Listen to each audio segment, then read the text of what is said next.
Well, folks, Apple going to report their highly anticipated earnings after the bell. It's expected to provide a clear picture of the impact of our trade situation in China.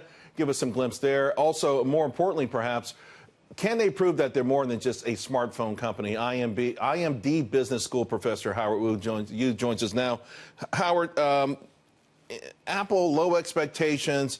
A lot of things, though, because it's not just about Apple. They can tell us what's going on around the world. They can tell us what's going on with innovation. What are the key things that you're looking for? I think it's important to keep in mind on the long-term horizon, right? If you're looking at Apple, they're always being traded on a discount. The PE ratio wasn't as spectacular as Amazon, Facebook, and Google. And I think what really happened is you're looking at the innovation coming out is primarily very incremental. It's always tying with the iPhone, and everything they do is trying to increase market share of the iPhone at this stage. But a couple of quarters ago, they stopped breaking out iPhone sales. That's right. That scared the heck out of Wall Street, and that's one of the reasons I think it trades at such a massive discount.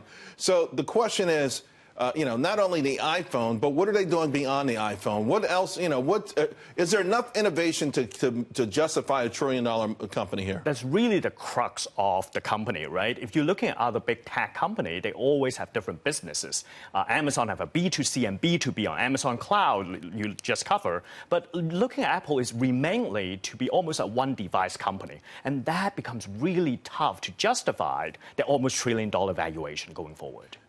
China. Yes. Last time sales were down, I think, something like 20% in China. Not necessarily disastrous per se. Tim Cook has walked a thin line, between China, President Trump, trying to deal with both sides. What do you think we'll learn about that? There's a big mess over there. When I speak with executives who have doing business in China, of course, they all told me the supply chain is in chaos, but more importantly is the local competition, right? Whether it's Huawei or Xiaomi or Oppo, they're closing in terms of the performance gap. So the advantage traditionally Apple has, even within the Chinese market, is eroding. Well, Huawei just posted an amazing earnings report last night, considering, the tariffs and everything. But price point also is an issue, right? Because they make a much cheaper version of a smartphone. Is the Chinese, even the American consumer, ready to continue to pay up for these iPhones? Absolutely. If you're looking at feature by features, that's also underscore why Apple is trying to acquire Intel modem on 5G operation within Apple now. Right. Because Huawei is launching their own 5G phone just last week. So Apple really need to set an aggressive time frame in order just to play up the catch-up game. I will say, folks, the last 5 times they reported, the next day it was up 5%, 7%, down 7%, up 6%, up 4%. So low expectations not always hurting the stock. Thank you so much, Howard. Really appreciate it.